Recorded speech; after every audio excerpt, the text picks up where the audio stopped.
Well, I'm going to call this meeting of the Town of West Newbury Planning Board to order. I have, what time do I have here? 7:02 p.m. on Tuesday, October 15th. As we were talking about before we officially opened it, Ann Bardine is on travel. We expect Deb to show up soon. First item on the agenda is a public hearing for 0 Middle Street, special permit for a reduced frontage lot. Mr. Murphy. Ray, I think we should probably introduce ourselves. There are people here who may not know exactly who we are. Good point. Thank you, Brian. So I'm Ray Cook. I've been on the planning board for a number of years, and I'm currently the chair. We rotate the chair position. Yep. I'm Brian Murphy, planning board member. Tim Cronin, planning board member. Ted Ammon, associate planning board member. Katrina, you get to say hello too. Okay, I'm the new town planner, Katrina O'Leary. Which we're lucky to have. Yeah, yes, indeed. Very good. And so is this where you read your meeting notices, sir? Yes, and then you get to open the meetings.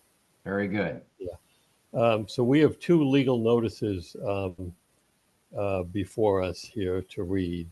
The first, the West Newbury Planning Board will hold a public hearing on Tuesday, October 15th, 2024, beginning at 7 p.m. to consider an application for a special permit for a reduced frontage lot, zoning bylaw 5.2, for 2 of 3 lots at 0 Middle Street, Assessors Map R15, Lot 79 in the Residence B zoning district.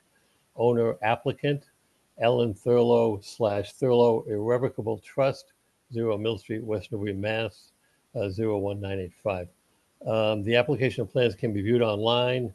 I'm not going to read the website, or you may contact the planning board office at 363-1100, extension 122 for Katrina. And you may view the plans in person in that office. Interested persons may participate in the meeting by joining from computer, tablet, and smartphone at the aforementioned meeting ID noted herein. So that's the legal notice for the reduced frontage.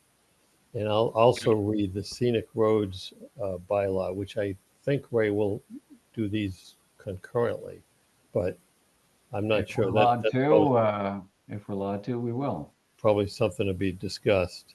The West Newbury Planning Board will hold public hearing on Tuesday, October 15th, 2024, beginning at 7 p.m. to consider an application per the scenic roads bylaw, chapter 32 of Town of West Newbury bylaws and MGL chapter 87, section 3, for the removal of a stone wall at 0 Middle Street, Assessors Map R15, Lot 79, owner / applicant Ellen Thurlow / Thurlow Irrevocable Trust, 0 Middle Street.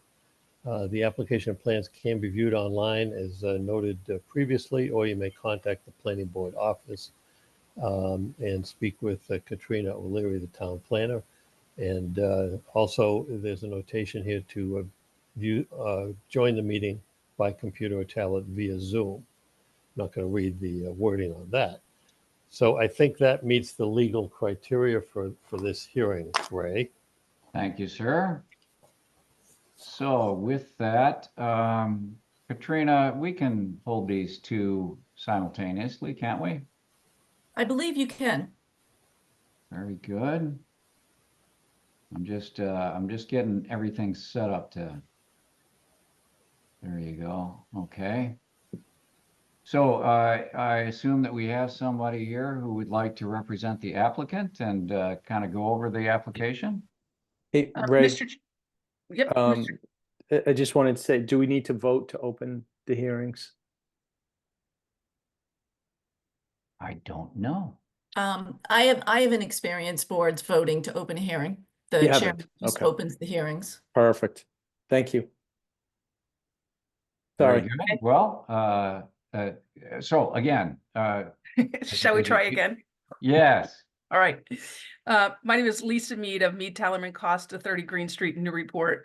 And I'm with Eric Boderman of Millennium Engineering, who is the engineer on the project. Also with us this evening is my colleague, Ben Roberts, and I think I saw Sam Colombo also from Millennium Engineering. We're here on behalf of Ellen Thurlow, and we do have a presentation if we could share it. I don't know, Katrina, do you have that, or do you want Ben to bring it up? I believe he is able to Okay. open it. Yeah. There we go.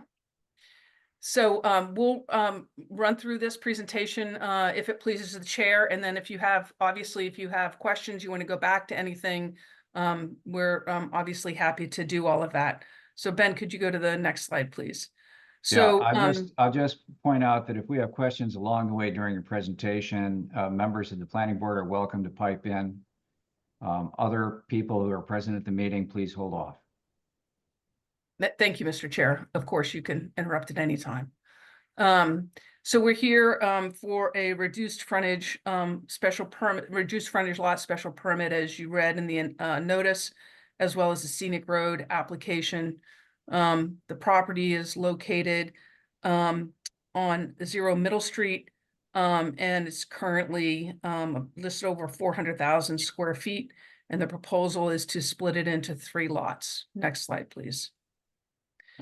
So here is the overview. We thought it would be just to kind of set the table here so you could see kind of the ortho photo of where it is. So you can see it's basically a field right now with obviously some vegetation at the back, the trees and the woods at the back. I will add that we have received Conservation Commission approval for this proposed plan, which we can review a little bit as we get into more of the details.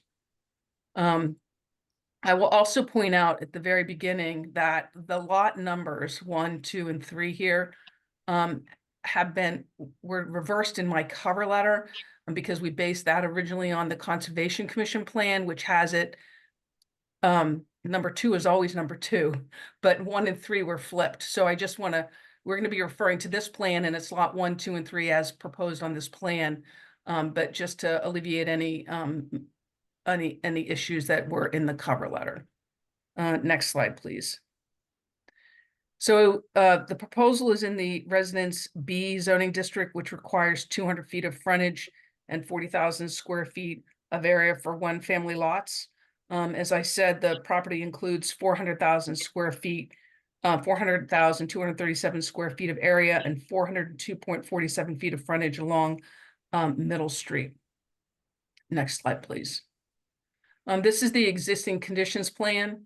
And so Eric might go over this a little bit later, but I just wanted, again, before we split anything off, you can see the existing conditions. You can see where the test pits were located in the middle of the lot. Next slide, please. So the general requirements, as you know, for a 2-family lot, as I said, was 200 feet of frontage and 40,000 square feet of area. However, for the reduced frontage lots, they have to have at least 100 feet of frontage and 80,000 square feet of area. Next slide, please. The lots that are being proposed, lot 1 has 102.47 feet of frontage and 264,562 square feet of area. Lot 2 has 200 feet of frontage and 46,953 square feet of area. And lot 3 has 100 feet of frontage and 88,722 square feet of area. Next slide. So Eric, I'm going to turn it over to you so you can go over these 2 plan sheets. Okay, thank you, Lisa. My name's Eric Bodeman with Millennium Engineering. So the plan in front of us now is the proposed A&R plan, the lotting plan. It shows the 3 lots. It shows the radius, the well, the circle we have to fit in it. To the bottom, what's the right-hand side of the plan is basically where the wetlands are there and across the bottom of the property. Lisa, can you go to the next plan? So this is our proposed plan. It shows the 3 lots with the driveways and a box for the house. I believe the box we show is a 40 by 100 foot box, square foot box. So the proposed houses would have to fit inside of there. We also, behind the 2 houses, set back off the road, You can see there's some grading there. We have roughed out the septic designs to make sure that the grading won't change when we finish the septic designs and submit them to the Board of Health for approval. We also have, the driveways are the kind of the blue color. And what we have is we have a stone infiltration trench along the sides of all three of the driveways to capture any water that comes down the driveways or lands on the driveways. And then behind all the houses, we have an infiltration chambers to collect any of the roof runoff. So that's how we meet your requirements for stormwater, because this is a tier 2 stormwater requirement. Next page, Lisa. So this is just the details relative to the previous sheet. The upper left-hand corner is the chambers, and the middle is the size of the basins, and the rest is just some other details. Lisa, next. Yeah, I'm gonna, actually, if we could go back to the proposed plan for a minute. I do want to just point out, because it's one of your requirements, and we did provide you with a draft easement document. There's a drainage easement, and Ben, I don't know if you can blow this up a little bit, but there's a drainage easement that runs from lot 2 right down along the edge of between lot 1 and 3 to the back. So there will be that one drainage easement that's proposed. And we did provide an easement for you. We thought maybe there was going to be another easement, but that changed. So we did provide you 2 easements, but there's only one, and that's the drainage easement I just wanted to point out. And I think that's it. Eric, is there anything else you wanted to point out on this before we move forward? Yeah, I think one other thing that I forgot, Lisa, is that looking at the grading, those of you not familiar with the site, the property runs away significantly from the road. So from Middle Street to those back 2 houses is anywhere from 16 to 20 feet or so lower than the roadway. So they're really not going to be invasive. They're going to sit back down the hill, and they're really not going to be kind of shielded quite a bit from the roadway. Okay, Ben, if you go to the next slide, please. Thank you. So what I'm going to do is, if it pleases the board, I'm just going to run through your special permit criteria related to what we've provided. So the first special permit criteria under section 5.2 is that the frontage must be continuous on a public way or approved way, and Middle Street is an accepted public way, and we provided the certification to the board from the town clerk as much. Number 2, the lot shall have at least one area that can accommodate a circle in diameter as indicated in the table. And as Eric pointed out to you, lot 1 and 3 both have a radius of, 2 200-foot diameter circles. Then there shall be not more than 2 reduced frontage lots having abutting frontage. And here 1 and 3 are separated by lot 2, which meets the required frontage. Number 4 is that the reduced frontage lot shall not block future extensions or connections of a dead-end street. Here, there are no dead-end streets. Stewart Street across from the property is not a dead-end street, and it connects to Middle Street and Route 113 on either end. 5 is a reduced frontage lot created by the special permit will not be further subdivided or reduced in area or changed in size. And obviously, we're happy to put that restriction on the deeds, or you have it in your special permit, whatever is the pleasure of the board. 6 is the application for reduced frontage lot are exempt from the requirement of 11.3, so there's no response required for that. And number 7, a reduced frontage lot will not interfere with the use and enjoyment of an abutting lot and shall not adversely affect the neighborhood. So here, lots 1 and 3, we believe will not interfere with the use and enjoyment of their abutting lots. Lot 1 and 3 will comply with all dimensional requirements aside from the frontage in the Residence B district. And the one family dwelling is allowed by right in the district. And in this instance, they're both appropriately sized and not adversely affect the neighborhood. And as Eric indicated to you, there's a pretty significant topography change as you run away from the street. And those 2 homes should be set down and not impose upon the street frontage. And then we also need to meet the general special permit criteria under 11.2.6. And here the specific site is an appropriate location for the use or structure. Again, the one-family dwelling is allowed by right in the district, and therefore the property is appropriate for one-family use. The use developed will not adversely affect the neighborhood. Again, a one-family use will not adversely affect the neighborhood. Here, there's a significant amount of area overall for the 3 lots that far exceed what the requirements are for one family in the neighborhood. They'll all comply with the dimensional requirements aside from the frontage, and the one-family dwellings are on appropriately sized lots for what's being proposed. The third is that there will not be undue nuisance or serious hazard to vehicles or pedestrians.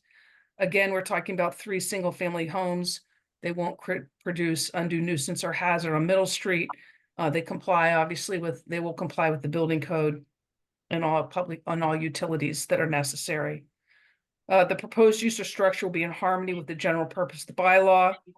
And here the proposed use of one-family dwelling is in harmony with the purpose of the bylaw because it encourages the appropriate use of land in the Residence B district, which allows and encourages one-family dwellings. And finally, the requested use will not overload public water, drainage, or other municipal systems. The addition of the 3-family dwellings on the town will not overload any municipal system. They're going to have their own septic systems for each of these lots. And so therefore, we believe that they satisfy both the general and specific criteria related to the Residence B district and the reduced frontage lot criteria. The next is that we are also seeking waiver requests, as you know, related to the reduced frontage lots. And actually we had 3, but I don't believe that we actually need the 3rd. So we're not providing elevations and perspective drawings since these are single family homes. This isn't anything unusual. And so we did not provide elevation and perspective drawings of the structures themselves. We did not provide a landscaping plan. We believe, again, these are single family homes. Additionally, you've got the stone wall, which we're going to talk a little bit about in a minute, that lines the front of the property, in addition to some other vegetation. And then the third was a drainage scheme, which after the completion of the Conservation Commission requirements, that's all been complied with. Now, Eric has pointed that out to you, and that actually is shown on the plans that you received. So we actually don't need a waiver for that because it is in detail on the plans. So the next item is that we would need a scenic road application because we're removing 33 feet in total of the stone wall in the front of the property. So as the plans show, 14 feet will be removed for lot 1. That's at the entrance. 5 feet will be removed for lot 2, and 14 feet will be removed for lot 3. There are no trees 10 inches or more in diameter, which will be disturbed on the property. And we have some photos of the existing stone walls. If you want to go to the next slide, Ben. So this is the opening. So this will be, this is the existing opening along the property. Next slide, please. And then there's we just took a few shots of the stone wall. So here's a section of the stone wall on one end, and obviously we're not removing that tree. And there are areas of the stone wall which are covered with vegetation, but here's the other end of the stone wall. And so we are seeking that not only you grant a special permit for reduced frontage, and you grant the waivers requested, but you also grant a special permit to remove a scenic road special permit to remove some of the stone wall 44 feet as noted in the plans. Excuse me, 33 feet. And I think that's all we have, and we're open for questions, Mr. Chair. Thank you very much. And at this point, what we'll do, just in case there's any interested members of the public joining us, I know a number of people popped up here, but I'm not quite sure in what capacity. We're going to start with planning board members, and this is a public hearing after planning board members have discussed this, and we'll open it up for the rest of the public to talk about it.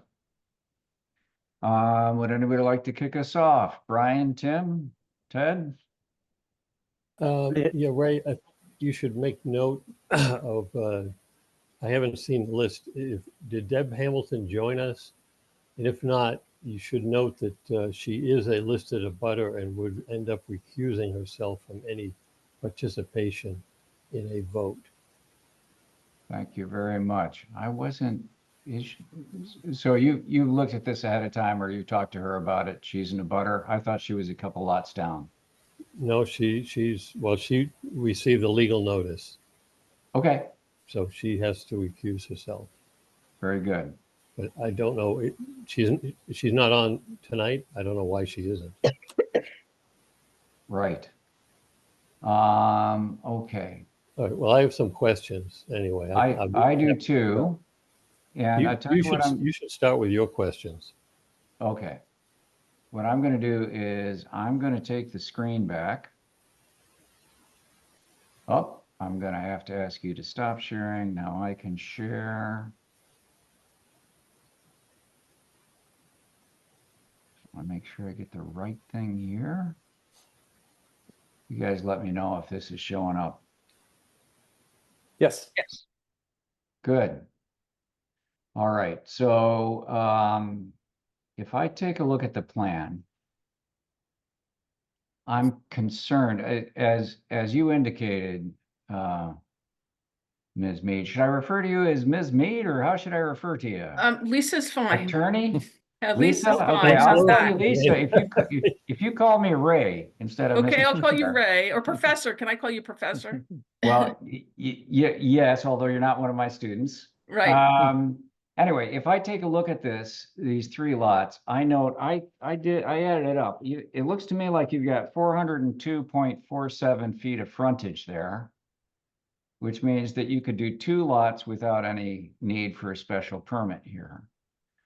And then the thing that I always go back to on these special permits, of course, is what's written in our bylaws about how we have to come to a conclusion and that everything's in harmony with the intent of the bylaw. I can read the exact language in harmony with the intent of the bylaws in West Newbury. And what I'm seeing here, of course, is one house in the middle, lot 2, which to me kind of matches the whole neighborhood. And then two more houses which are kind of snuck back, and as you've mentioned in your presentation a couple of times, are not going to be that visible from the street. And then what we're creating here is a couple of, sometimes they're called hammerhead lots, narrow at the front, and then the house is set well back. So that's kind of my primary concern here. I think your engineering works. I'm just wondering if you'd care to address my concerns here. I think two houses works great here, and everything's in harmony and everything works easily. But with three, it seems like it's not quite in harmony with the intent. Well, obviously I think we disagree with that, right? So we meet the requirements of the special permit, we think, from a dimensional point of view, and certainly lot 1 is far in excess from a square footage area point of view, because that lot 1 goes down and behind the lot 3. But the houses are located to the top, and the ordinance, we have the lot width requirement with the circles. If the bylaw, if the town wanted the bylaw to say all the houses have to be set up near the street, it would have said that, right? It doesn't say that. It talks about being in harmony with the neighborhood and how it works well from the street. And then, we talk about utilities and things of that nature. So yeah, of course you could do 2 lots here, but you also have a special permit that allows for 3. And we think that, in fact, because lot 2 does fit nicely, by not being able to see necessarily the rest of the other 2 houses so much, there's no real impact on Middle Street.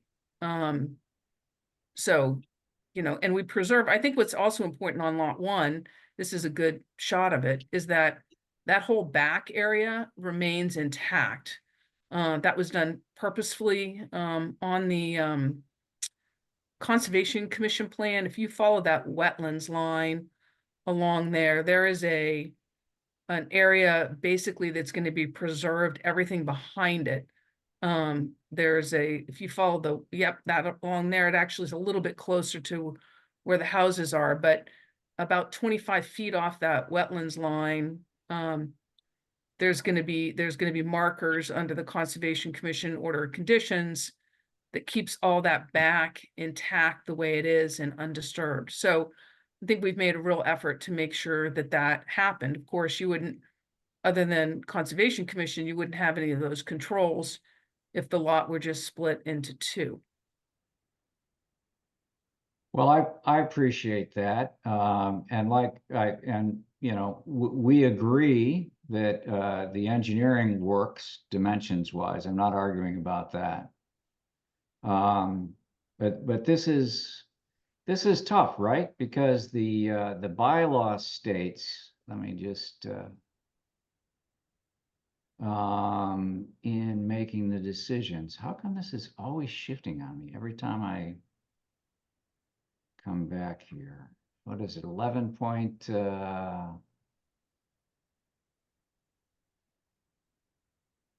that's site plan review. Sorry about this, folks. I don't know why it shifts when Well, it comes it's to Ray, the yeah, findings are 11.2.6. 0.6. Yeah, there you go. That the specific site is an appropriate location for the use of the structure. Use development will not adversely affect the neighborhood. No undue nuisance or serious hazard. And then we've got 11.2.6 subsection D. The proposed use or structure will be in harmony with the general purpose of the bylaw. And that's the one where going with these 2 houses set back behind other houses. That's my concern at this point. But I will get quiet now and listen to other planning board members. I could be crazy about this. I might be off. Anybody else? Brian, was that your hand up? Yes, I'll have a few comments. And frankly, I'm going to second your comments on the frontage. I find it interesting that you could have 2 legal A&R lots, and anyone else who's listening, that means approval not required. They're legal under Massachusetts real estate zoning law. So 2 houses could be built there with a cursory review by the planning board, and they could be building those out at any time. So yeah, I'm puzzled. I mean, I guess it's a money play. I guess I have to assume that it's that somebody thinks they're going to get more money by having 3 lots. Although I would argue that 2 lots, large lots, that you could have a barn in the rear and you know, perhaps a stable or something, would be much more appealing to people than these. These lots are forced, and we have a history that we do not, we call them, as Ray said, hammerheads. I call them pork chop lots. We have limited approvals of this type of situation here in town because something's forced in a neighborhood. And I'm puzzled that no one came to the planning board for a pre-application conference where these matters could have been discussed beforehand. So that's a significant concern of mine, and the fact that it just this I don't think there's anything else like a reduced frontage lot on Middle Street in this immediate area, and so to say that this meets the criteria of the neighborhood, frankly, is not true. Everyone else has 200 feet of frontage, and I just don't see why you can't have two legal lots with 200 feet each on this. I'm looking forward to hearing from the abutters on this. Thank you, Mr. Chair. Thank you, Brian. Tim? Sure. Just, I share the same concerns about the frontage and, yeah, I mean, it's been said well, I think, by Ray and Brian. On the, property itself, I was just curious, I see there was a reference to a trail, on the plan that was up a minute ago. Are there trails or trail easements through this property? Not to my knowledge. I think there's an existing walking trail that's on the ground, and so that's why it shows on the plan. Okay, and it may be connecting with the other Thurlow property, but on the other plan, it should show a trail from, you know, this parcel is also owned by the same folks, I believe, through to this property.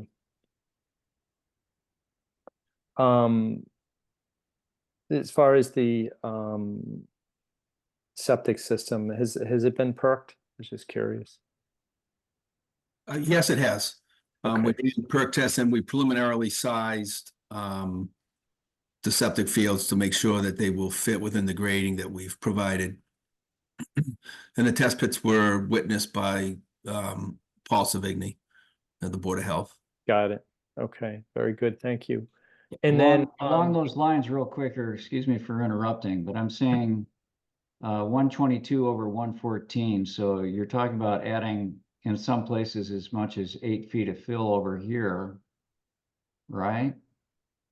And over here we've got 114 over 108. So yeah, between 6 to 8 feet of fill back here for the proposed septic. Yeah, because yes, the septics are raised because there's a fairly high water table. I I'm don't know always worried exactly what it is. about septic systems located right next to those steep slopes that someday something won't fail in daylight there, but I'm sure the engineering can be worked out. Yeah, I mean, this is all in accordance with, I mean, Title V is very explicit on what slopes you have to have maximum slopes and what you can and can't do as far as, you know, septic systems on side slopes. So this is completely in conformance with what Title V requires, and my opinion is it's very, very conservative. I've never seen a system that's taken care of have a problem on a slope such as this. Yeah, Title V is sort of famous for being pretty strict. Yes, they are. Here's the woods path, by the way, Tim. yes, yep, that's the one. Yeah, I just didn't see it continuing on the property, so I was just curious about that. No. The other thing, could we just relocate where that drainage easement is? It's I was a right little here. confused. Yes, it's right Where it there. says FD. Yeah, that's a foundation drain from the front house. And then right Front here, house. you see this double dash line there, and there's an arrow right here. It says proposed 12-foot wide drainage easement. Thank you, yeah. I was a little confused because the draft easement, unless I misread it, was granted by, it looked like the owner of lot 3. Yeah, no, that was the issue I was saying earlier, that Okay. the numbers got reversed. So we have Okay, to correct that. So it's yeah, lot 1 used to be lot 3, and so it's lot 1 to lot 2. Lot 1 to lot 2.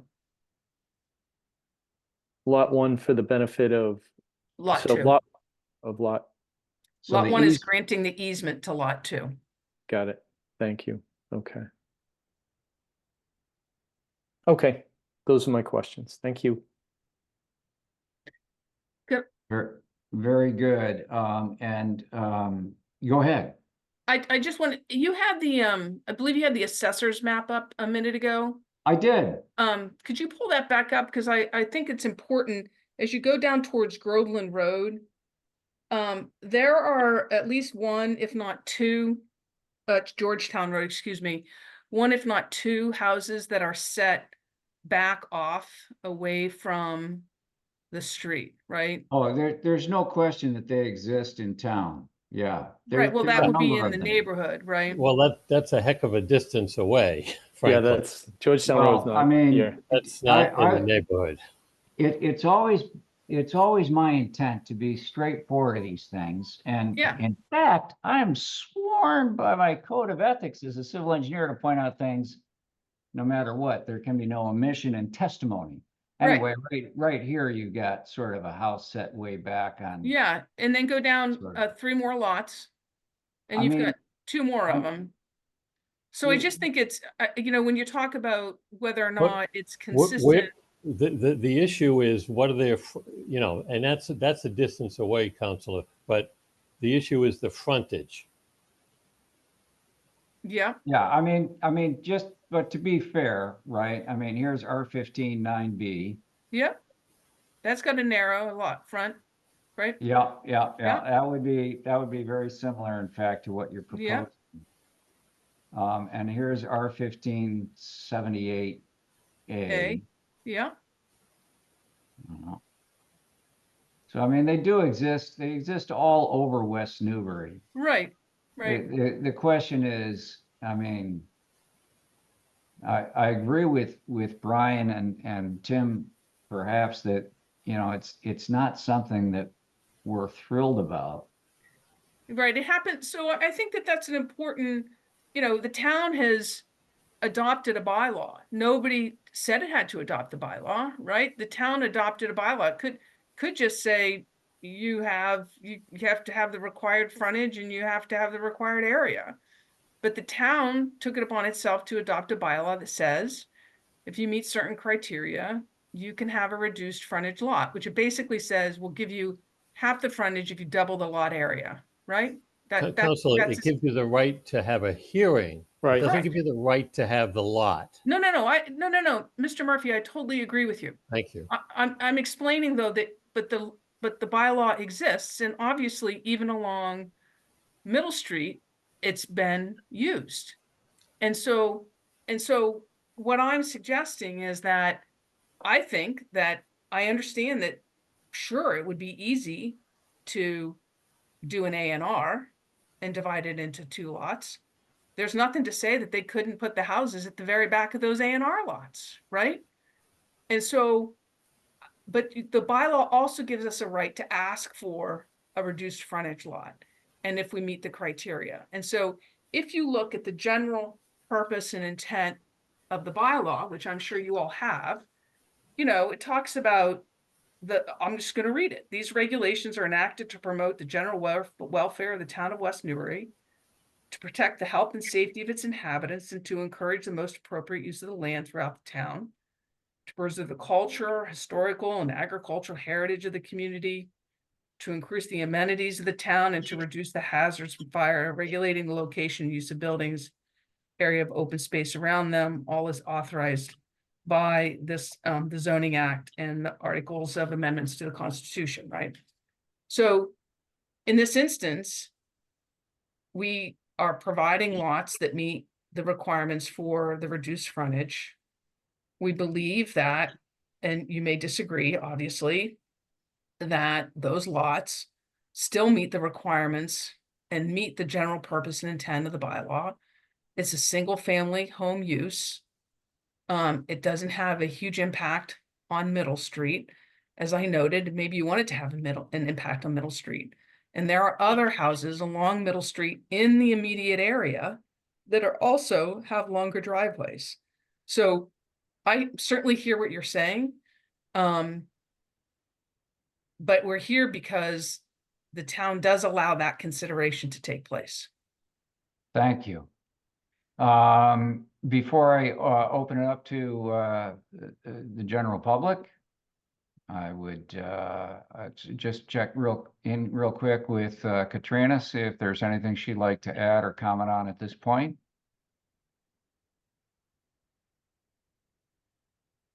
You know what? I'd like to listen to the abutters first, and then maybe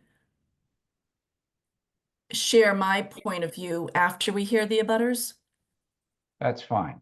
Let's, Ray, I forgot to ask one of my questions if I could. go ahead, Tim. Yeah, thank you. I was just wondering, what is the current tax status of the property? Is this chapter land? In other words, was it for a farm? I had driven by it years, for years, and I thought there was some farming that was going on, but I was just curious.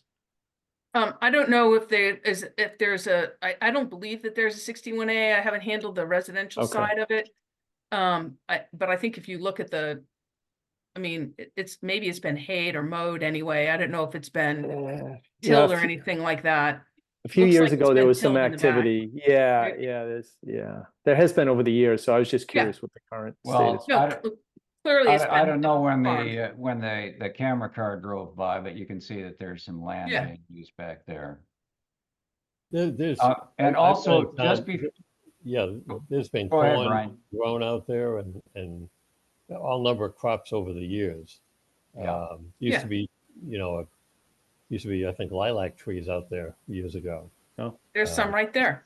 Right at There the you edge. go. Yeah, and, right. and by the way, because this is two public hearings in one, we're also talking about the stone wall. Yeah. I'm just gonna click here and just take a look at the status of the stone wall. Actually, compared to a lot of stone walls in town, this one has more prominence than is typical. I mean, there are areas that are overgrown. God knows what would happen to the planet if there were less poison ivy in West Newbury.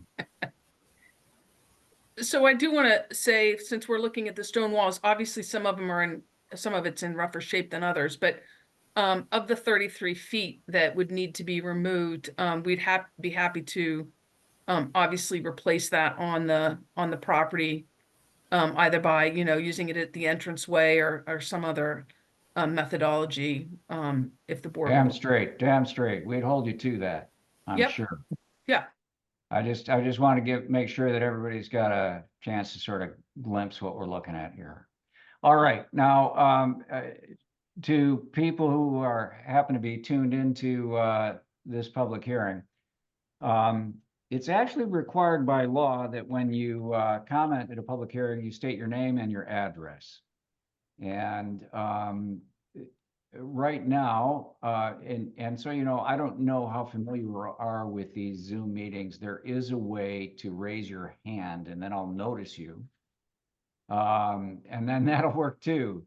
And I'm saying Alexandra Guralnik. Have I got that right? Yes. Can you hear me? I can. And what's your address? Okay, my address is 210 Middle Street. That is my house that you see in the picture now. Oh, there you go. Yeah. Very good. Go ahead. Okay, we've lived here for 53 years, and we knew that there were two buildable lots across the street and, have expected that at some point they may very well be developed. And my concern now is that the house in the middle lot, the lot number 2, is going to be directly across the street from our house. And our house is 5 feet from the road, not the actual paved road, but the right of way. So that house in the front there is going to be quite close to our house. I mean, directly across, just facing. And I don't know anywhere else on Middle Street where you have two houses facing one another that close together with just sort of nothing in between.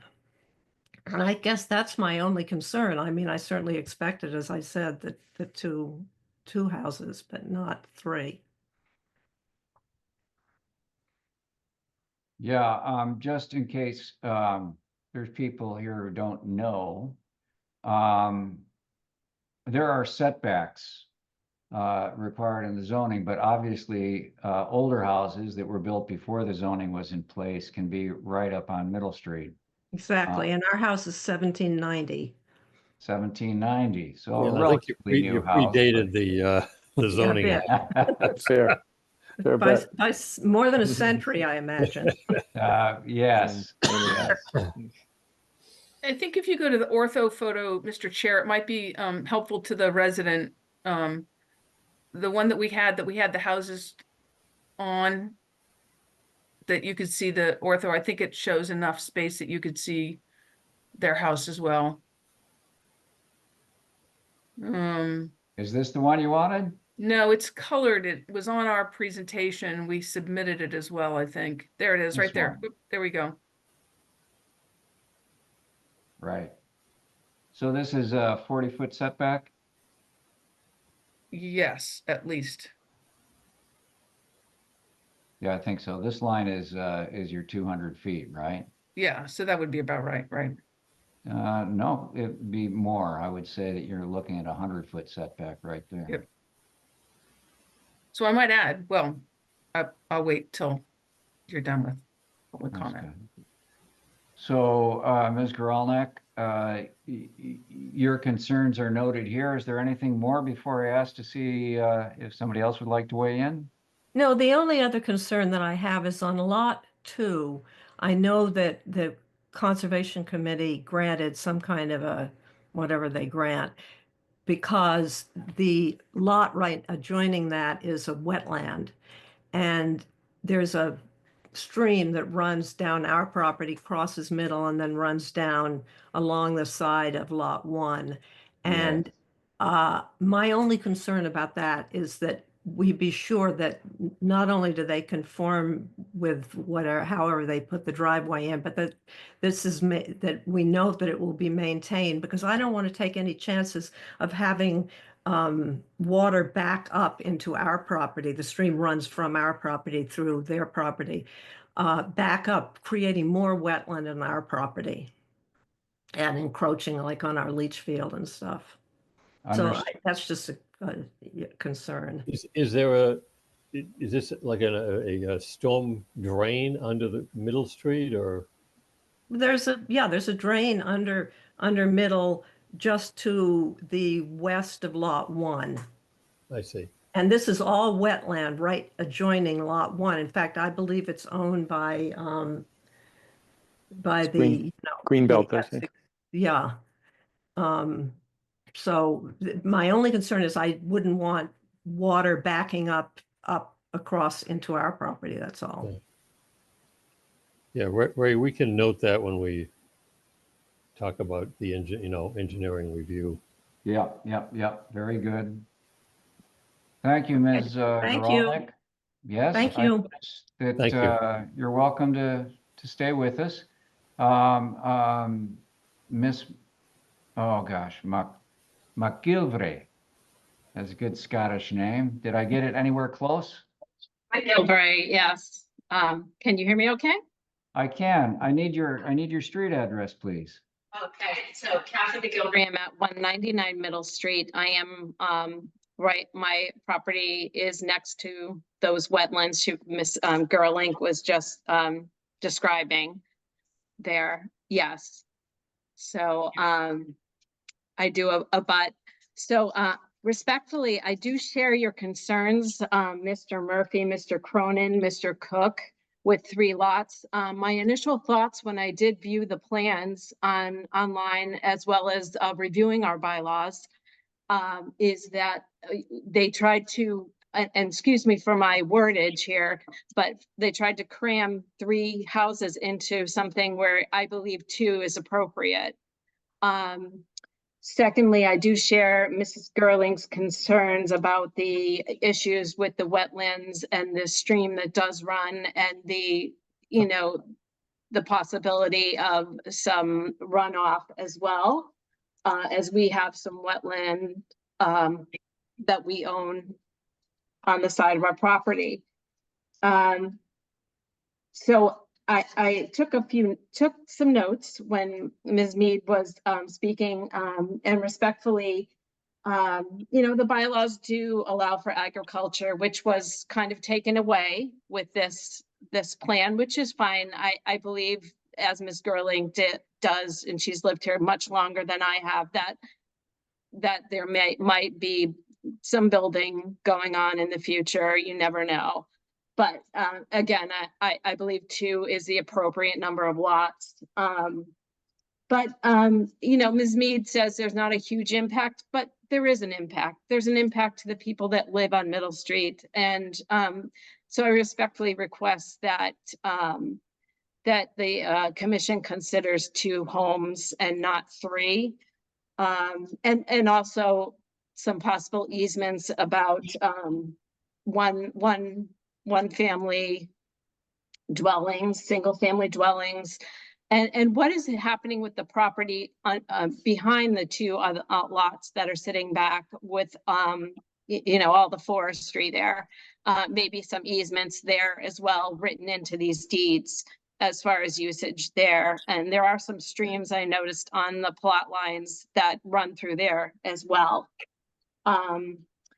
So again, I won't take up the entire time here, but I did ask myself, why 3 lots when I looked at it? It did look a little crowded to me, and I do share the concerns of the committee. So I would respectfully request that they truly, truly, seriously consider 2 properties. And I do thank you for hearing me. Oh, absolutely. I mean, that's a great thing about public hearings is we get to get the input of all sorts of people in town. And I know I can speak for the board and for the applicant that's important. I don't see. Basic government. Thank you Yeah. for taking the time to tune in tonight. You know, one of the Absolutely. ongoing themes, as an aside, I've noticed since I've been involved in West Newbury now for a few decades, that there's often public hearings with very poor attendance, and it's a damn shame. So, yeah, this is good. I don't see anybody else with their hands up. Is there anybody else who, what I'll do is if you just if you unmute yourself and speak up, then we'll know in case anybody else wants to weigh in? All right, well, we're not closing the public hearing at this point. I will point out that with one of our planning board members recused, it is even more important that we get the input from the full planning board.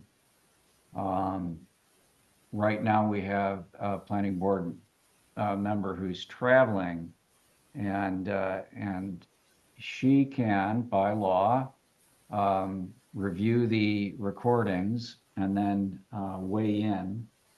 And I think it's best for the applicant to have as many people voting as possible as well. I don't, at this point, intend to close the public hearing. Lisa, go right ahead. Yeah, I wanted to, I think it's important for everybody, and this will address the question of the neighbor, Miss McGelvery that just spoke. If you could go to the site plan again, Absolutely. Ray, that would be Sure. great. Because I'll tell you, I've got the order of conditions in front of me, and I'm gonna read the condition. So if you, Is this the one you wanted? yes, that's it, thank you. So if you look at the, behind the homes, there's kind of a brick-like line. It looks like right in the middle says wetlands CC, that line there, and it carries over. So that is the approximate line, and I think it actually might be the actual line that they're requiring that to be a permanent marker. And they're requiring markers to be 10 permanent markers designated the natural vegetation area described in the condition, where it may it can't be disturbed beyond that. So under the order of conditions, official markers have to be installed along that area. They have to be granite or wood posts, and they have to have the West Newbury plaque on them. They have to face towards the developed area, and have to be replaced if they're deteriorate. Essentially, they have to be in place so that nobody goes back there and does anything in the rear. It's prohibited from doing anything in the back. And so I just wanted to point that out when there was a question about, quote, what could happen back there. The Conservation Commission has already taken care of that. And as such, if you wanted that to be a part of any conditions that you might impose as well, I'm happy to provide the order of conditions to you. As to the resident across the street, Mrs. Gorlnick, I would note that there is a large tree, very large tree, at the front of the property that stands between your house and the proposed house. We're talking Right about there, this that maple tree. 28-inch maple? Yeah, and you can see that kind of on that ortho photo too. So that maple tree pretty much blocks, Well, it certainly doesn't block the view, but it helps, right, it doesn't block the view. I would also say that if the property were divided, if this was an A&R plan, frankly, the planning board would have no say over where the location is, other than the required dimensional setbacks of any proposed structure. And whether it would be 100, this is about 94 feet back from the road. And so it could actually be located, I think the front setback's 40 feet, right? Within Mhm. 40 feet of the front yard. But with a special permit, the planning board can require this house to be located 100 and some odd feet back and maybe shifted a little bit one way or the other. But you couldn't do that, of course, with an A&R plan. All right, thank you for that, Lisa. And yes, just to reiterate, all the woodlands here are currently envisioned as being, and actually would be protected. But additional language could be added to the decision for that. Sure. Planner O'Leary, any administrative details and then other comments? Well, this is tough. You know, this is my second meeting with this board. It sounds like you're all of the same mind. I happen to share a different point of view on this, and I have shared it with a couple members. I feel like this is why the reduced frontage special permit was written in your zoning bylaw. It's to discourage subdivisions. I mean, they could try and put a road in here. I don't know how many house lots they could get from it, but towns adopt the reduced frontage bylaw so that it discourages the creation of new streets. You do see several of these reduced frontage lots on either side and across the street. And so I think it's a perfect example of a reduced frontage project. And you know, you can actually place conditions on this project also. You could ask them to put in a landscape buffer if, you know, in the front, even in the front yard of that central house. I don't know if they would agree to it. That would be up to them. If it's an A&R, you can't add conditions like that. And also, we have a housing shortage right now. These are the things that make it difficult for developers to develop a house. It increases the cost of the home. We don't want to increase the costs of home. And you know that they're probably gonna ask a lot of money for these houses. I'm sure you're not gonna get affordable houses, but these are the things making it difficult for developers to develop even when your bylaw allows it, increases the cost of homes. So, Okay, as far as administrative, we do have letters. We have a letter from Conservation Commission for the reduced frontage, and we also have a letter regarding the scenic roads from the DPW. and what's the gist of those? Conservation Commission one is a long one. Do you want me to read it?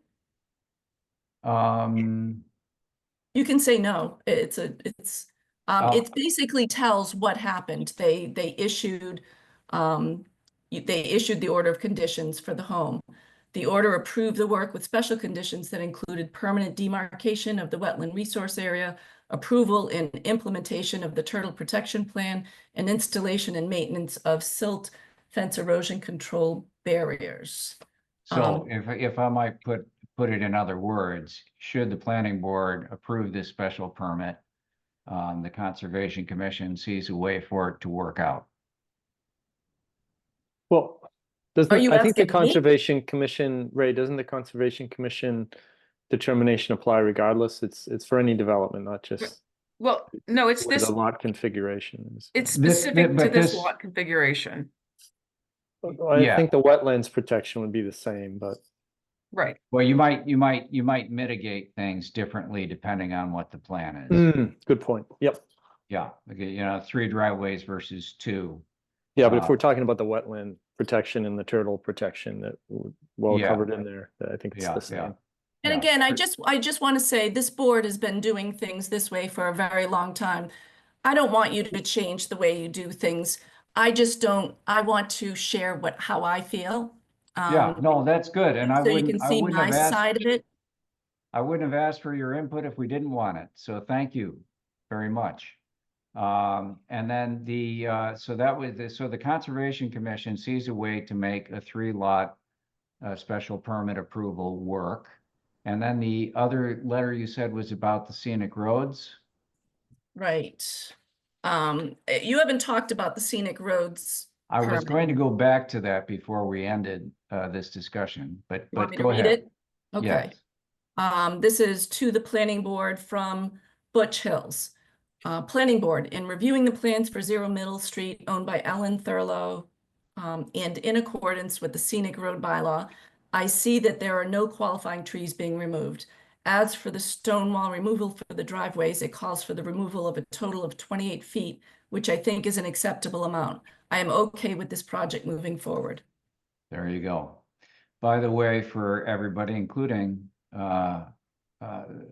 Ms. O'Leary, it's been, yeah, and I'm only speaking for me here, but I think the others will agree with me, that it's been our practice that when stone walls need to be removed for driveway access, that the stones themselves are reused, sometimes to in the, what do I want to call it, the termination. Brian, I'm missing a word here, Tim, where the stone walls come to a end in front of a driveway, you need to reinforce that a little bit. Yeah, kind of the driveway apron or something, or what? There's a name for the termination point Yeah. of the stone wall, but You anyway, would be- yeah, I know. Yeah. Yeah, that the stones be kept on site and the walls be restored, you know, in those areas where they're disturbed. Yeah, we would put, and I'm just, you know, we don't know where this will go, but I mean, if we were talking about this, we would want the existing stone wall to be resurrected as best as possible. We don't want it taken out and something else put in there. We Yeah. agree. There you go. I think it's termination. You see here, they're turned in. Right. Right, And right. it's not something along those lines would be in keeping. Right. And then the other, for people who don't know, the other scenic roads thing is when a shade tree is within the right of way, it's basically we have to be very careful not to remove it. So that's part of the scenic roads bylaw. Brian, Tim, Ted, we didn't talk much about the scenic roads here. Is there anything you want to add? Not at this No. point. Not at this point, no. Okay. Same here. Yeah. For me. Other planning board members, Brian, Tim, Ted, you agree with me that we want to keep this public hearing open and get Ann's input? Yes. Yes. Yeah, I think Lisa, the applicant will want to hear what Ann has, her thoughts and whatnot, and you know, as this moves forward. And And I think we'd like to bring some more information back to the board as well. That would be helpful.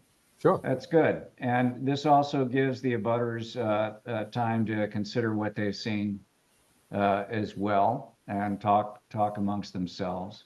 By the way, just to reassure the public here, we've always been very strictly compliant with the open meetings rules in Massachusetts, and we're not having any discussions offline as a board, just so you know. So while you abutters can have conversations as you will, rest assured that Brian, Tim, Ted, and Deb and I are not going to be getting together over coffee and talking this over. We're very careful not to do anything like that.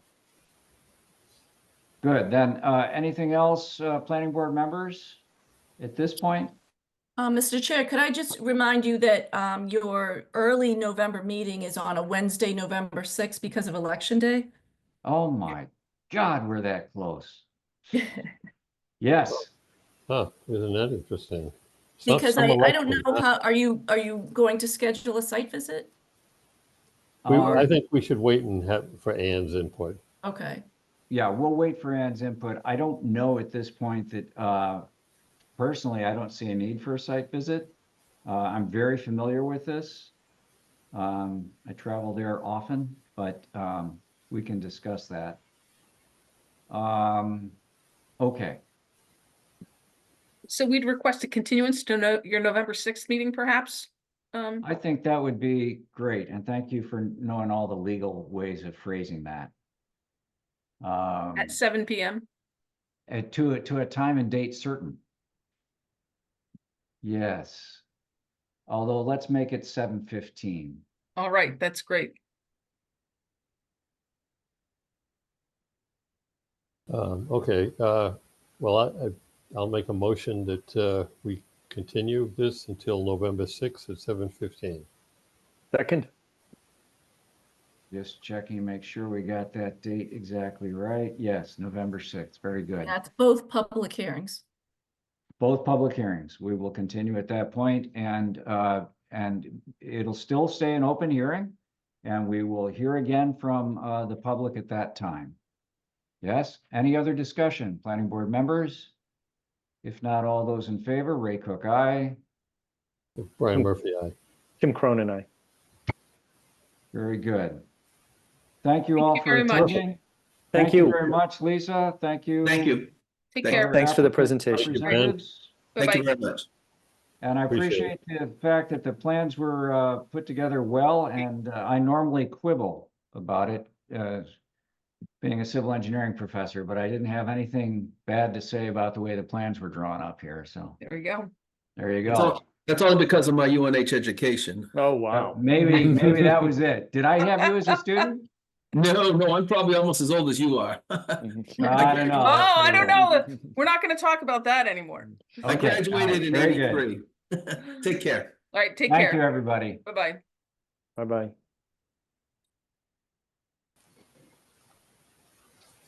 All right. Thank you for your input, everybody. Next agenda item are the minutes. I don't believe there's any minutes I ready. didn't see any minutes. I Ray? think we are falling a little behind, so I'll talk to Jen about that. I think she's been very busy lately. Well, that's fine, and yes, it would be good to get caught up. There What was were a we like? stretch. We're behind one meeting, maybe? I mean, yeah, I know. There was a stretch a couple of years ago where we got behind months, and it was awkward. Yeah, well, you should go look at the Conservation Commission. They're months behind. Yeah. Yeah. Well, we want to stay on top of things, but we get a little bit of a break here considering all that's been going on. Correspondence. At this point, Katrina, is it okay if I call you Katrina? Do you go by Katrina? Or do you go by, I'm from the Midwest and I tend to shorten everybody's name and it's gotten me into so much trouble over the years. You know, my family calls me Trina, but you can call me Katrina or Trina, either one. Okay, Trina then? Trina. Trina, okay, that's good, but not Cat. Well, I've been called that too. I answer to anything. Well, Trina, do we have any correspondence to talk about here? Well, I'm not sure if the public hearing notices from Merrimack were included in your material. I don't know if I can put my fingers on them right now either, but you did get a bunch of public hearing notices from Merrimack. All right, let me take a look through the packet here. You know, I don't get a packet, and I really should Oh, wow. Oh, you, well, you absolutely. we'll iron print out out the these packet. details. Yeah. Oh, and by the way, I want to confirm, Brian.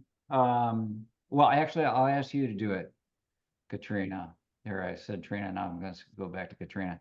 Whether or not Deb is in a butter, because looking over all the my maps and all that kind of stuff, I didn't see her as a direct abutter. She may Well, need to recuse herself anyway. she was going to. She actually gave me a 3-hour tour a couple weeks ago of the town, and we talked at length. And she did say she was going to recuse herself from it, the And that's discussion. fine. And that's absolutely fine. Yeah, if there's any question, it's better if a Yeah, member and if you don't refuses. think you can be impartial, that's a good Exactly. reason to recuse Yeah. yourself. Yeah, Well, I well, thought- I will say this as well. I mean, there are times when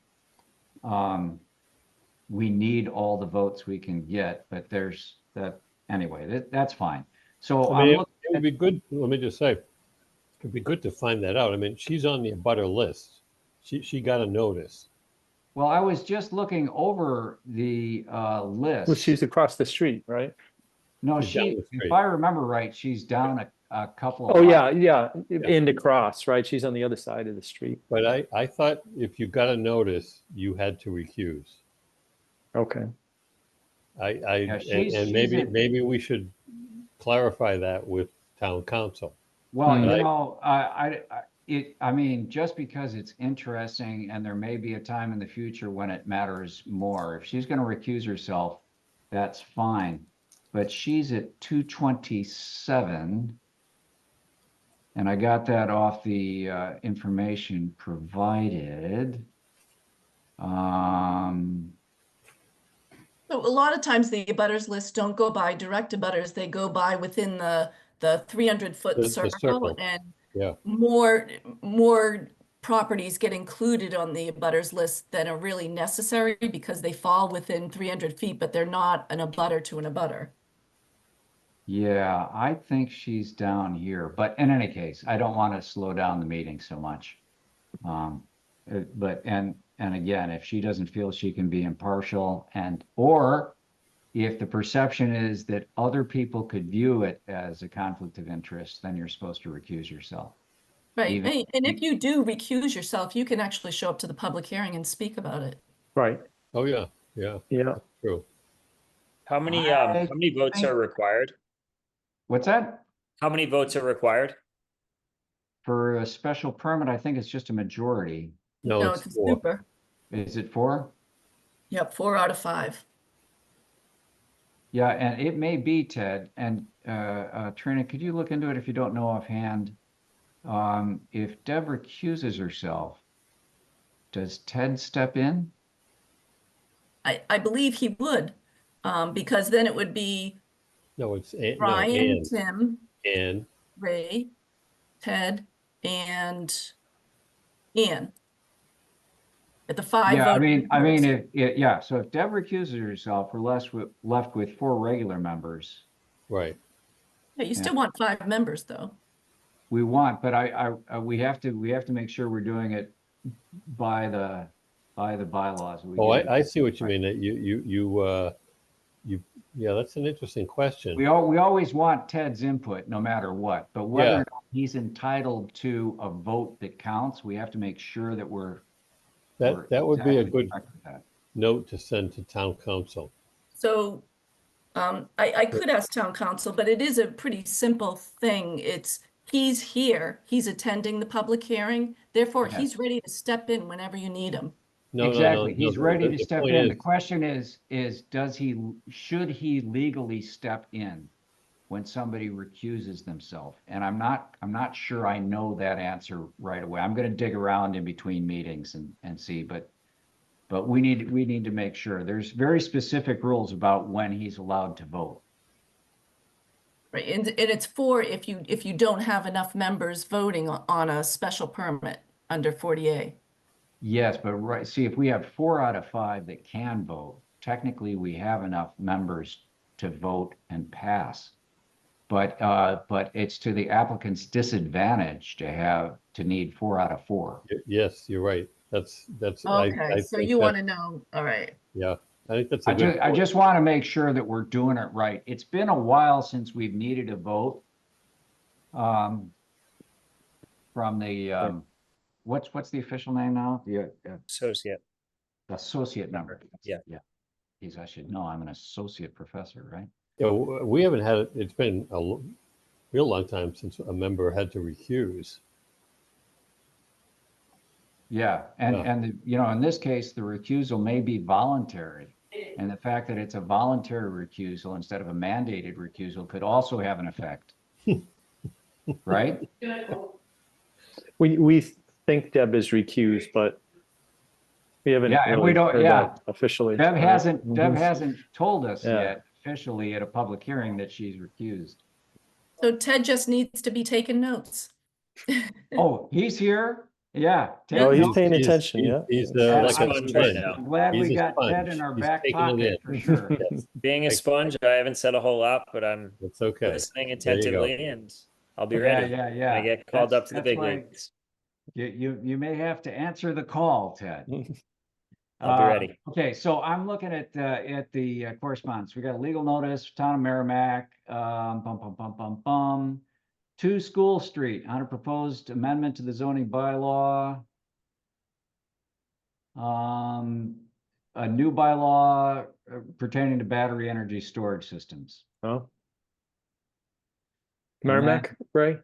That's Merrimack, Town of Merrimack.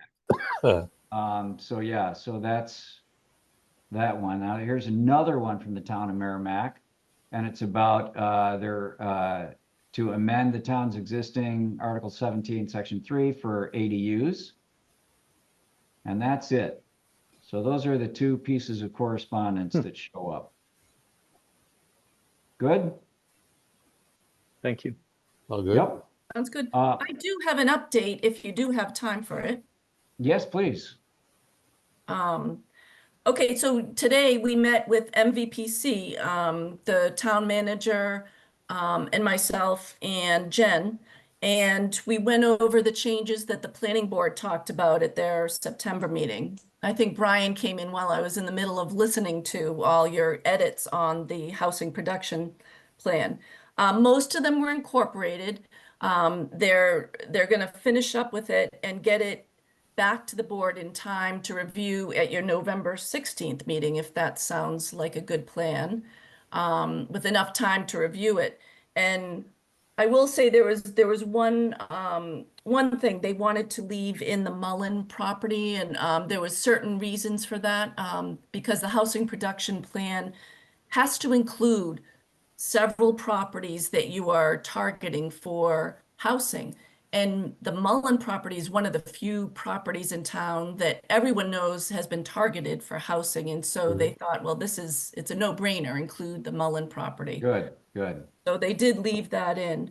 But you'll get that in time Angus for your was okay November. with that? Pardon? Angus was okay with that? Yeah, he suggested it.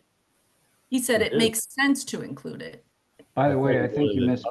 I thought he you missed- didn't want it mentioned in there, but I agree, it should be in there, yes. Yeah.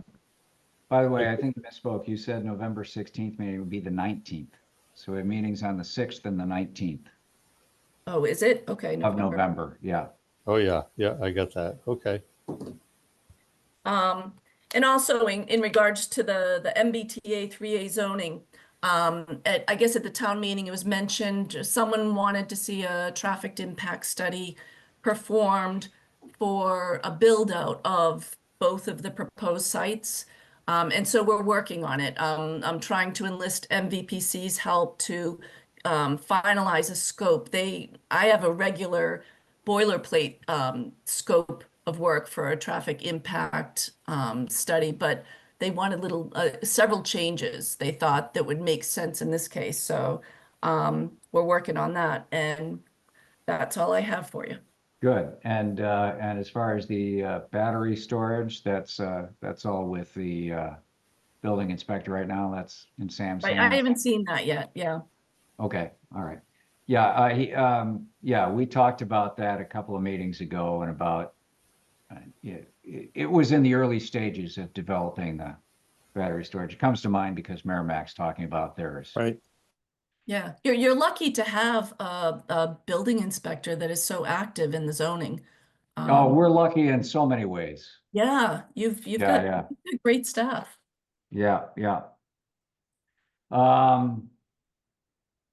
And then one of the things I asked Trina to put in here, or Jen, and that was just to talk about, are we going to do a planning board report at town meeting?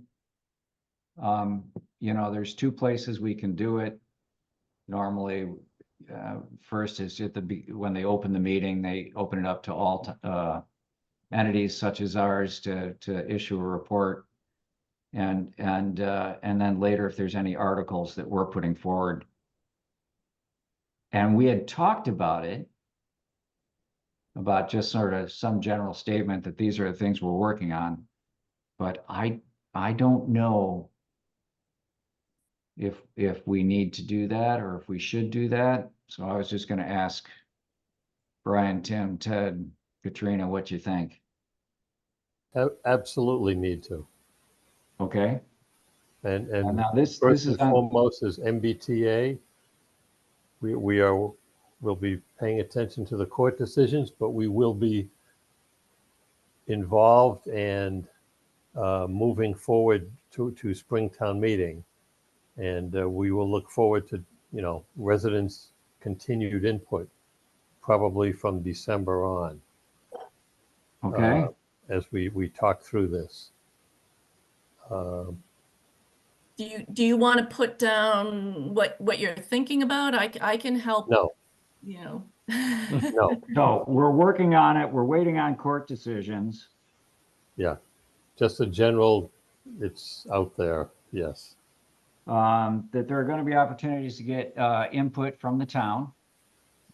And the more input we get from folks ahead of official meetings, and especially ahead of the Springtown meeting, the better off we are. How do they provide input, though? No, wait a minute. We need to say, Ray, that they can look at our website and see the plan that had been developed already. And we'll be refining that. Okay. Or something to that effect. Okay, I see website for previously, they're not even proposed plans.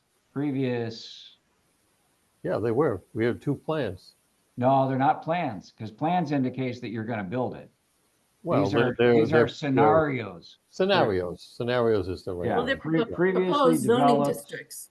Yes, that even better. How did you say it? They're proposed zoning districts. Yeah.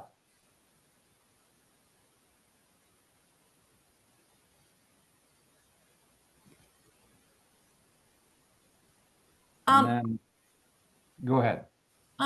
What does the board think of creating some way that citizens can provide input and feedback? Even if it's just emailing me, I feel like there should be a way, or maybe we should have another meeting. You're planning on having more meetings, right? In the early winter? That's why we want to re-enlist Dodson and Flinker, who were very good with this, use some of the monies that Angus had appropriated at Springtown meeting, and have let them tell us the type of public outreach and whatnot. And we'd probably do that January, February type of thing. Yeah, and since time is closing in on us, I wonder if Katrina, if you could just talk to Angus real quick about that, what Brian just said about getting Dodson and Flinker officially back online to help us bring this to spring town meeting. Yeah, if any changes from the Supreme Court's ruling impact what we're proposing, but also for them to help us with outreach. Yeah, outreach and yeah. And I do think that in the interim, now let me know if you guys disagree with this, but I think that Katrina's idea to welcome people if they have, that we're working on this. Something will come before the town in spring. But if you've got any specific concerns or input, that you can email Katrina, and we'll be sure to make note of it and then go over those comments and that Yep. input. Sounds good. Yeah, okay. There are funds still left from the grant. I'm not sure when they have to be spent by. But yeah, I can talk to Angus about using them for January and February. Were they going to use those funds for the other consultant? I'm trying to remember. The one What other that's doing consultant? the impact analysis for the select board. Oh, I don't know. Yes, we appropriated a lot of money. I don't know the number offhand at Springtown meeting. Yeah, I think it was 50,000 for the 40R study of the 40R, but now the 40R is off the table. It's off the table, yeah. And So so maybe I that's the think town money. council has said those funds can be used for MBTA rezoning. Yeah, so we're not going to need a ton of money for Dodson. Right.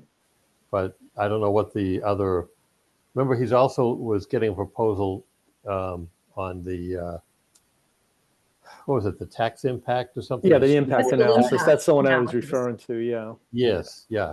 And I don't know where that stands. The select board He's is in, handling that. that's ongoing right now. So coming back to the town report. So here's what I propose. I'm willing to do this. I can put together a couple of topics and run it out to you. You guys can respond to me individually. But I'll just mention the MBTA, as we just discussed. I'll mention that the town's ADU bylaw will have to be tweaked a little bit in light of what Massachusetts has come forward with. We're working on that, but our existing bylaw is 90% of the way there, so that should be a small tweak. That'll happen in the spring. And that we're also working on a battery storage bylaw, as are other communities in the immediate area. Does that Perfect, sound yep. good? Yep, I think that sounds sounds great. good. Okay, and I can do that. I can do that at the beginning of the meeting when they call for town Yeah. reports. Yeah, it looks like talk it could be I read it should be a pretty short meeting. Right. That would And be this is nice. the first time you'll be having the meeting in the new school, right? Right. Yeah, Okay, I haven't even seen it yet. which will be a godsend because the acoustics at the other place were terrible. And of course, me being right next to the library, I loved it when it was in the old town hall, as people. I know. It's actually, by the way, I don't know if you've come across this subtlety, Katrina, but technically you're not in the 1910 building is the 1910 building. It's not the new town hall. And there's only one town hall in town. It's across from the library. Which But is not the town hall. people call it the old town hall, but it's technically the town hall. There's You're right. Deb. There she Yeah. is. Look who just tuned in. I am so sorry. I had dueling meetings and I could not get online at the house that I was at. So now I'm home. Well, this gives us Tell me a you didn't chance. close. Did you close the Oh, discussion? no. No. All right. All right. And then I- this is your chance to tell us.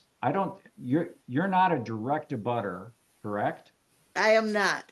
So But there was at the- originally, But you still plan to recuse yourself? yes. Very good. So but I would like to speak as a member of the public. Yes.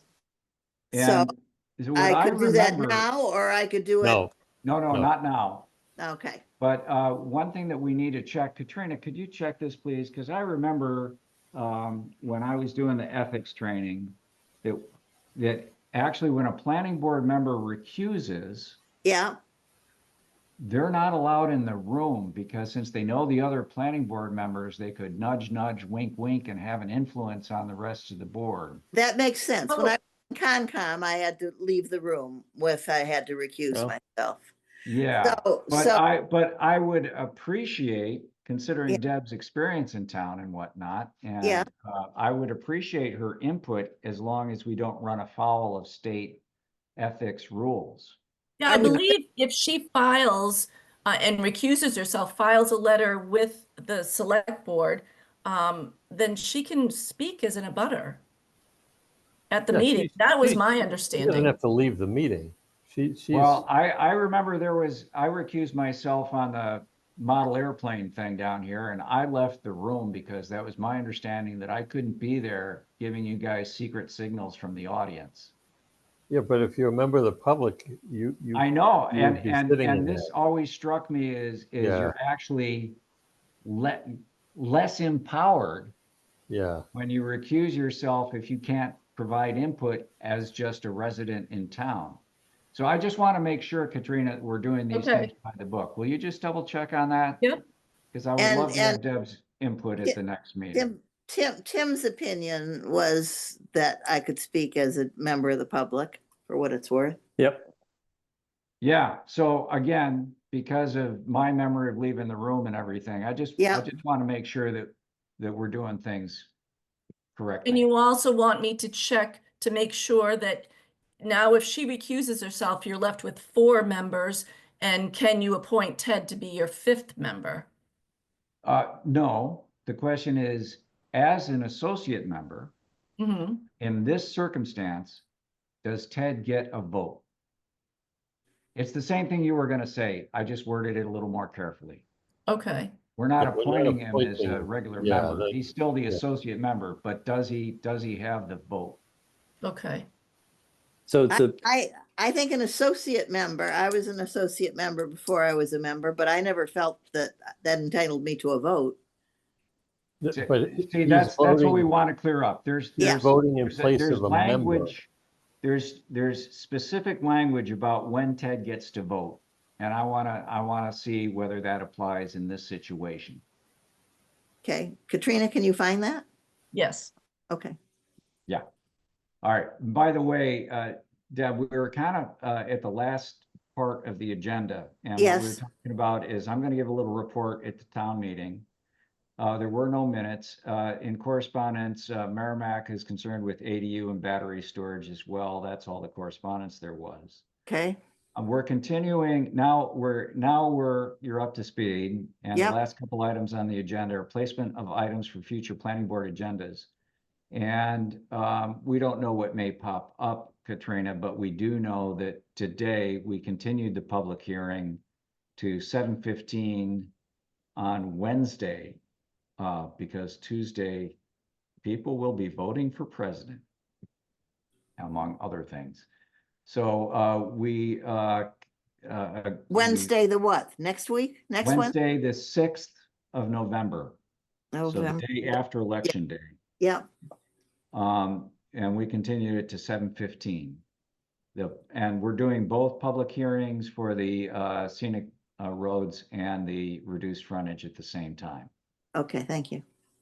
And Deb, just as Ann missed the meeting and you missed this part of the meeting, well, you're recused. So never mind. I was going to say you can listen to the tapes and everything, but I could still listen to the tapes. yeah, you can still listen to the tapes. Okay. And is Ann not here tonight? She's traveling. she's still Oh. traveling, but you're allowed to miss one and review the tapes. And so she'll be Oh. able to chime Okay. in. All give right. her input and everything. All right. So you did have a quorum, even though there's just the 3 of you, right? We do. Quorum is 3. Okay, good. Yeah. And then I'm not aware of other items for future planning board agendas at this time. If things pop up, Katrina, I'm going to be better about my emails. Okay. So I'll be checking in more regularly, All right. and we'll be able to get things on the agenda. And of course, she'll put that out to all the planning board members if there's anything else. So I think we're in good shape, right? Yep. Does anybody else have anything? Ted, Oh. can you move your camera down? Was that your dog on the couch I saw earlier? In another room. I had to Oh, switch okay, rooms. all I right. got kicked out. Not by the dogs, by my wife. We're doubling right up on then. meetings tonight. She has she's a professor, so does some which- nighttime, Oh, wow, there- nighttime meetings. Yeah, she got priority for the room tonight. So what's your professor of? she's well on the side, so she's a nurse practitioner in women's health, and on the side she teaches at Regis College. Wonderful. Fantastic. She Wonderful. does nursing, yeah, for nursing students. So Well, you can tell her from me that thank God for nurses. I've been through some Yes. things, and thank God for nurses. All right then. Anybody else have anything? No. We're good. Okay, then I move to adjourn. It is 8:37 p.m. Do I have a second? Second. Okay, What, a do motion I to get adjourn recorded may not as be even- discussed. All those in favor of adjourning, Ray Cook, aye. Brian Murphy, aye. Tim Tim Cronin, Cronin aye. says aye. All right, it's unanimous. Thanks for popping on it Good last job. minute. That was.